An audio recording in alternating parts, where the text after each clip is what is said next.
दूसरा नंबर प्रश्न पर ध्यान देना है। क्या कह रहा है? कह रहा है कोई बर्तन एक खोखले अर्धगोलिका आकार का है जिसके ऊपर एक खोखला बेलन अध्यारोपित है। ध्यान देना, एक कोई बर्तन है जो खोखले अर्धगोलिका आकार का है। ध्यान देना है, ये मान लीजिए एक बर्तन है जो खोखला, खोखला का मतलब अंदर से खाली है, समझ में आ रहा है? और ये अर्धगोला के आकार का है। बताओ ये अर्धगोला जैसा लग रहा है या नहीं लग रहा है? और इस पर एक बेलन अध्यारोपित है। बेलन का चित्र जानता है कैसा होता है? चलिए ठीक है, ऐसा समझ में आ रहा है? अब क्या होता है, क्या ध्यान देना है?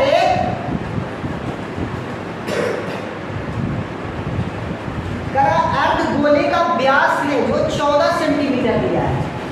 ध्यान से देखना, यहाँ से लेकर पूरे मतलब व्यास कितना होता है ना, व्यास कितना है? 14 सेंटीमीटर है। अब बताओ इसकी त्रिज्या कितना हो जाएगी? बताओ, व्यास की आधा 7 सेंटीमीटर, ये भी 7 सेंटीमीटर होगा, है ना? जब एकरा पर रखा हुआ है अर्धगोला पर बेलन, इसका मतलब बेलन की भी त्रिज्या होगा जो 7 सेंटीमीटर होगा। मतलब दोनों का डिजाइन एक कलर, मतलब डिजाइन तो अलग है, लेकिन ये दोनों मतलब कि एक जैसा, मतलब कि अध्यारोपित मतलब समान बराबर भाग में मतलब कि रखा हुआ है। इस पे नहीं कोई मतलब आकार बड़ा नहीं है ना कोई छोटा है, मतलब समान है। तो जितना त्रिज्या इसका होगा उतना ही त्रिज्या इसका होगा। अब हमको पता नहीं है कि इसकी ऊंचाई कितना है, तो इसका मान लेंगे इसकी ऊंचाई h है ना? मान लेते इसका ऊंचाई क्या है? कोशिका बेलन की ऊंचाई कितना है? h। अब बब्बा पूरे पात्र है ना, पूरे पात्र की जो ऊंचाई दिया है 13 सेंटीमीटर दिया है। 13 सेंटीमीटर पूरे पात्र की ऊंचाई है ना? फिर क्या कहता है? कहता है कि बर्तन का आंतरिक पृष्ठ का क्षेत्रफल ज्ञात करें। मतलब जो अंदर में जितना एरिया है उसका क्षेत्रफल ज्ञात करना है ना? चलिए अब ध्यान से देखना है। बताओ पूरा ऊंचाई कितना है? 13 सेंटीमीटर। अब इसको भी हम कितना घटाएंगे? 7 सेंटीमीटर घटाएंगे तो बताओ कितना निकलेगा या नहीं निकलेगा? निकलेगा। तो बताओ कुल कितना है? 13 माइनस 7 तो कितना आ गया? 6 सेंटीमीटर। जो बेलन की ऊंचाई हो गया कितना आ रहा है? 6 सेंटीमीटर है ना? चलिए पहले जो दिया है पहले सब लिख देते हैं। दिया है लिख दो, अर्धगोले तथा बेलन का व्यास दोनों मान लेते हैं। जितना अर्धगोला का होगा उतना ही बेलन का होगा। तो दिया है कुछ का गोला का, लेकिन हम कह रहे हैं कि अर्धगोला और बेलन दोनों का व्यास क्या है?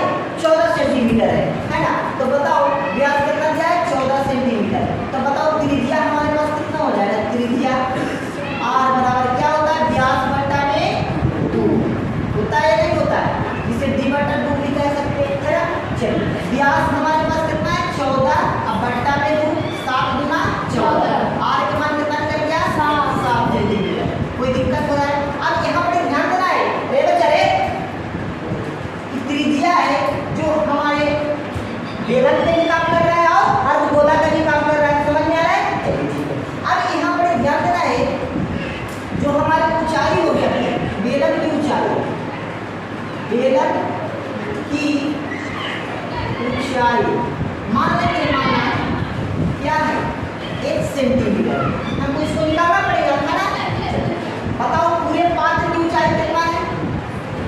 पूरे पात्र की ऊंचाई, इसको हम बड़का एच कर देते हैं ना?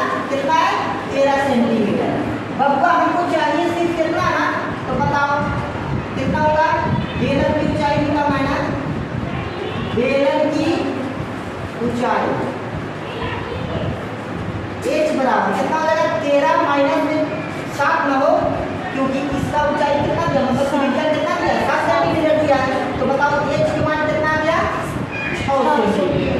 ये क्या हमारा निकल गया? बेलन की ऊंचाई। कोई दिक्कत हो रहा है? बेलन की ऊंचाई कितना निकल गया? 6 सेंटीमीटर। अब ध्यान देना है, प्रश्नानुसार चलते हैं।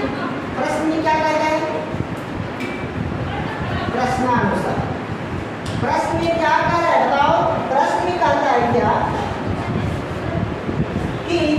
बर्तन का आंतरिक पृष्ठ का क्षेत्रफल है ना, बर्तन का आंतरिक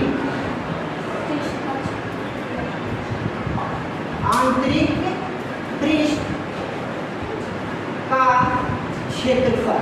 आप ध्यान से देखना है, इसको अंदर वाला भाग निकालना, इसमें क्या क्या है, अर्धगोला है और बेलन है। तो क्या करेंगे, अर्धगोले का क्षेत्रफल, अर्धगोले का क्षेत्रफल और प्लस बेलन का क्षेत्रफल, बेलन का क्षेत्रफल।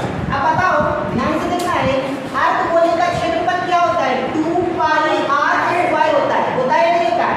अब प्लस बेलन का क्षेत्रफल क्या होता है, 2 पाई r h होता है। नहीं से देखो होता है या नहीं होता है। देखो क्षेत्रफल बाबू, जब तक फॉर्मूला याद नहीं रहेगा एक भी मैथ नहीं बोलेगा। यदि मैथ बनाना है तो पूरा फॉर्मूला को कंठस्थ नहीं उठास किया है। समझ में आ रहा है। अब यहाँ पर थोड़ा ध्यान देना बच्चा, बताओ कि दोनों से कुछ कॉमन है, ध्यान से देखना। इसको में भी 2 पाई r, इसको में भी 2 पाई r। बताओ 2 पाई r कॉमन लेते हैं, 2 पाई r कॉमन लेते हैं। तो बताओ ये ध्यान दो, इसको में 2 बार है ना, तो ये 2 बार बच गया, प्लस 2 पाई r यहाँ है तो बचेगा क्या बच्चा, h। कोई दिक्कत नहीं। अब आपका ध्यान देना है, 2 गुने पाई का मान कितना होता है, 22/7 गुने त्रिज्या हमारे कितना है, 7 है ना। चलिए अब आपका r कितना है, 7 गुने ऊंचाई कितना आया, 6। बताओ इतना क्लियर है, कोई दिक्कत नहीं ना। चलो अब यहाँ पर ध्यान से देखना है, 7 से 7 कटेगा, कटेगा या नहीं कटेगा, तो कितना आ जाएगा बाबू, 2 गुने 22 है ना। अब आपको ध्यान देना है, कितना हो जाएगा, 6 का 42। कोई दिक्कत, आप ध्यान देना है, 22 गुना 44 गुने में 42। बताओ 42 में 44 से गुना करेंगे तो कितना हो जाएगा, 576 आ रहा है, 576 सेंटीमीटर स्क्वायर। बताओ कितना आ रहा है, 42 में 44 से गुना, सॉरी गुना नहीं, इस जगह पर प्लस है ना, सॉरी इस जगह पर प्लस है, तो कितना 713 हो जाएगा ना। अब बताओ 13 में 42 से गुना करेंगे तो कितना हो जाएगा, 576। देखो आ रहा है नहीं आ रहा है, 546 आ रहा है, 546 इसमें है, 576 आ गया। देखो 576 572 सेंटीमीटर। बताओ समझ में आया या नहीं आया, आया